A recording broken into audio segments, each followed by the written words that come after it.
Today I'm working on a 2005 Grand Caravan, and it's in limp mode. Sensors and also the solenoid transmission, solenoid control valve.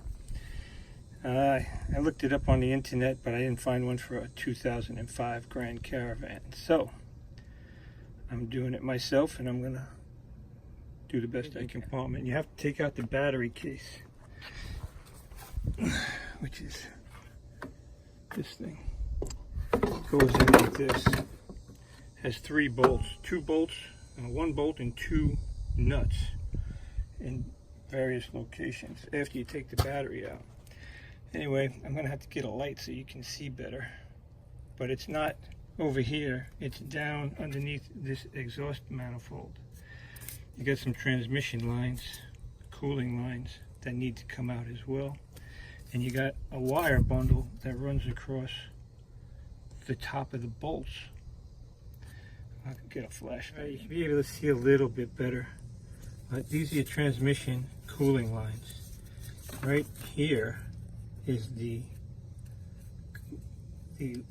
conduit for the top of the module, which is the solenoid module right here. Underneath these lines are 3 bolt heads, and they're long bolts. They need to come out. But right underneath these 2 transmission is a speed sensor. You have 1 speed sensor here and 1 speed sensor here. But you got this great big old wire bundle that runs across the top of the heads as well. As you probably see it after I get these terminals off. I have to take off these 2 transmission cooling lines. And there's a dipstick here that prevents this 1 cooling line nut from moving. So I had to disconnect the nut there. But you also have to loosen up the hold downs for the big old wire terminal. And that's in 4 different locations. And all you do is take a pair of needle nose pliers and kind of gently work them out until they disconnect. You can see that. It's over there. I'll get to it. So I used a 1/2 inch and a 10, I think that's 10. Yeah, 10 millimeter wrench in order to get the battery terminals off. Then you have to use a 13 millimeter for the nuts that hold and bolts that hold the tie down, as well as the battery holder. Get yourself an extension. I doubled mine up. One of them, you'll need a 13 deep socket in order to get one of these bolts to pull the battery case out. Some lube, I guess you can use WD-40 or whatever, but you'll need to, I needed to squirt them down because they get kind of corroded and rusty. It makes it a lot easier for them to come out. On the bottom of this battery holder is some kind of a pressure switch or something, and it has a conduit that hooks up to this terminal. Got to disconnect that in order to get this out, and you just pop the vacuum line that's coming off of this. It takes a 3/4 inch wrench in order to get these transmission lines off, and it's tedious. What I did is I lubed this up and kind of brushed them down because it seems like it's a rubber grommet. I'm not sure how well it seals or how it works on those, but they slide back, and then it comes out. I'm not sure if it's going to leak or not. I'll let you check that out. I got one of the transmission lines out, and it comes out. I stuck some paper towel inside of there to prevent any crap from getting inside the transmission, but it just unscrews just like that. I'm sure the other one didn't leak at all. So I'm going to plug this end up a little bit and that end up so I don't get any stuff inside of it. But So far, so good. Put the line in a little plastic bag and tucking it behind here. I'm going to try and get the other terminal. Well, I don't know if you can see that.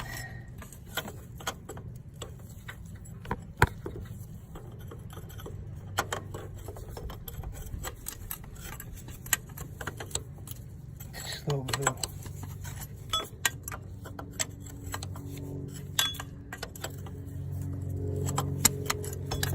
That's right up against the oil dipstick holder. Okay. So anyway, as you can see, I got both transmission cooling lines off, and underneath, right in between them, is a speed sensor. That speed sensor needs to come out because there's a bolt that's underneath it to get to the transmission solenoid. Anyway, so I'm going to work on the speed sensor. I'm not sure what size it is. It looks like 1.25 inches or something. I'll let you know. It's a 1 inch. Yeah, and that's what we're going to use.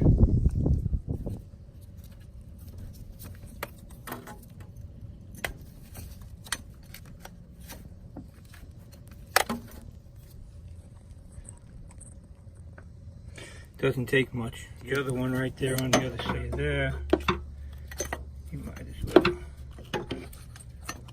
loosen this one up too. So once it's broke, I think you can just do it by hand. Let's see. Maybe not. I'm going to clean it off a little bit before I break them out. Okay, these are the speed sensors taken out. As you can see, one of them is fine threaded and one of them is coarse threaded. They have different tips. They're both magnetic tips. This one had a bunch of gook on it. You know, so I'm not sure what that's from or if it was part of the problem. But I'm going to change them both anyway. And what I did was I stuck some paper towels inside the portholes where they were to prevent any stuff from getting in, because I'm going to be working on trying to get this solenoid out. That's our next project. Can you see it? Yeah. Socket for the conduit is an 8mm. You take that off and you'll see the top. These bolts here, you got 3 of them. One here, and one behind. Oh, right there. Blurry, but you can see it. Those are 10mm. Okay, the middle one, I put a extension on it. And that one seems to go pretty good. That's for the center bolt on the solenoid. Okay, I loosened that one up, and as you can see, it is one long bolt. I'd say that's like 3-4 inches. Anyway. Oh, I lost the plug for my transmission line. I'll put it back in. Gotta get this for the second one that's closest to the, I have a deep socket, 10mm, and you seem to get the whole throw. You can get the whole throw, but it's hitting, my handle is hitting the fan housing for the radiator. But you get a nice full throw, so it's easy to get that one out too. Go back to the extension with the 10mm socket on it, move that wiring bundle out of the way, get yourself on it, and take it out. It should be a piece of cake. Okay, so these are the tools I've used so far. And I put all my hardware in one place. So, battery terminals, 8mm, 1/2 inch, socket wrench, 10mm. What are these, 8mm and a 9mm, 10mm. Alright, 10. Yeah, 10, 8, 13. So these are the 13s. And then 1 inch for the speed sensors. And I used those to pry out the hold downs for the wire bundles. And the 3/4 inch for the speed sensors. Okay, we're not done. I still need to get the solenoid out. So this is the solenoid. I'm gonna look at it. Right now it's in there like this. And I took these 3 bolts out. So I'm assuming it just lifts off. I'm gonna have a problem because that wire bundle is in the way. And I guess it's got 3 seating spots. So those are gonna have to pull out. You got this gasket that'll go on there.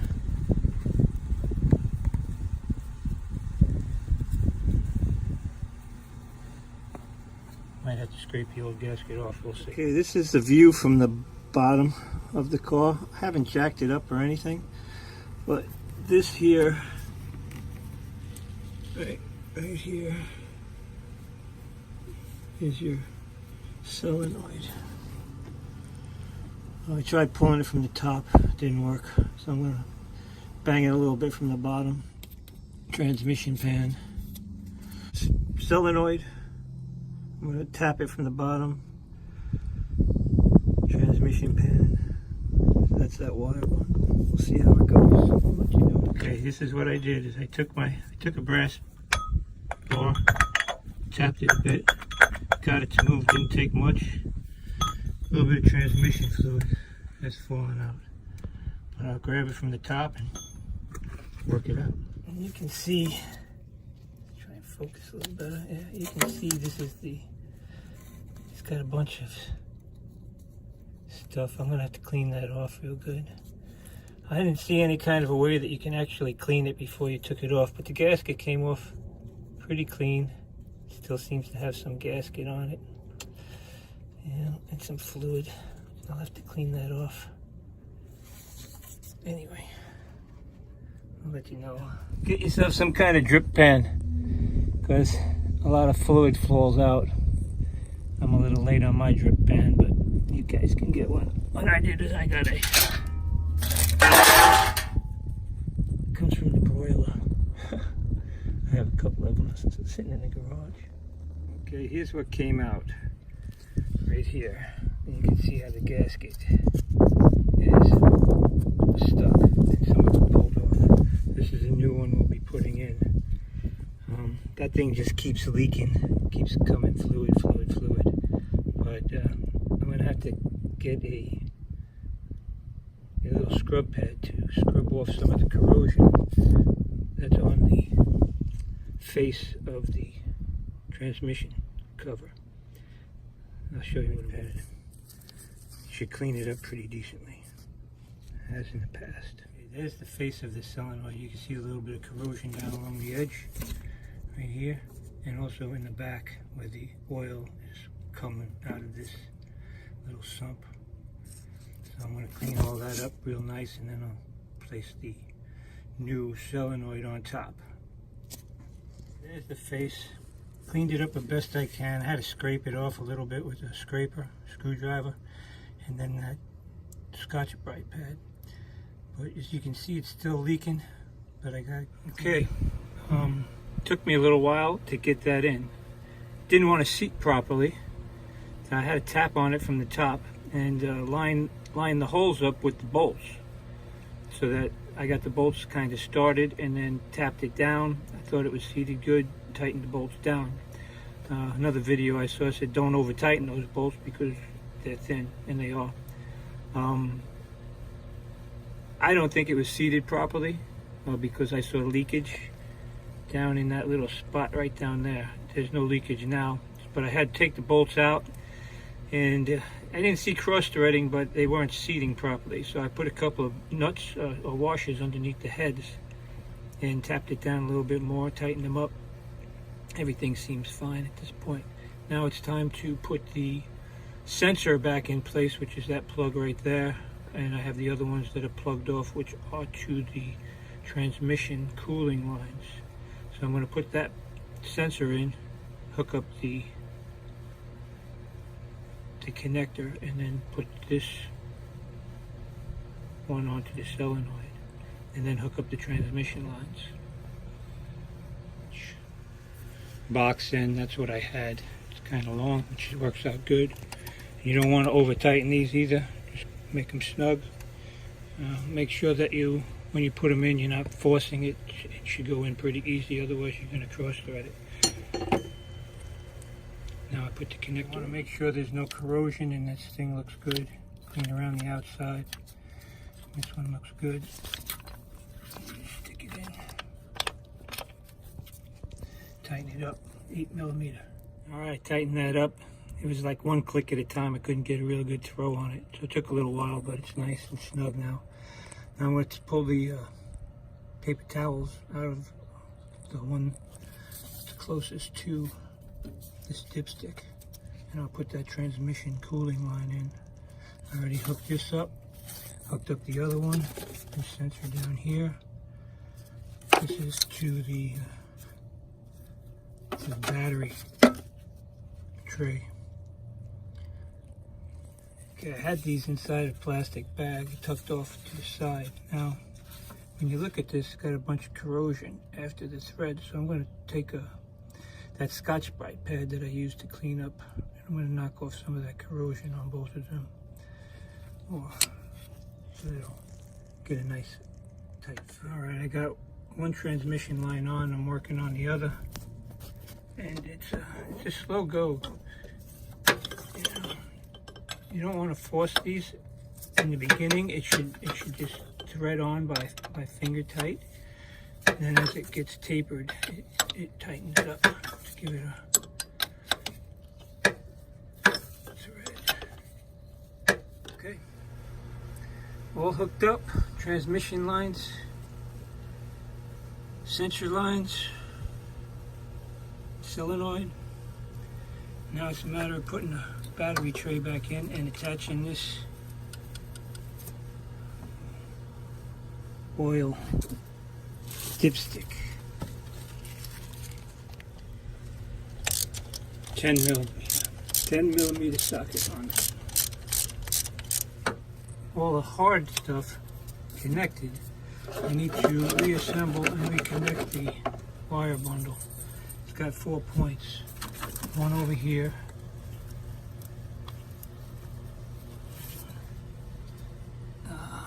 And then one down here.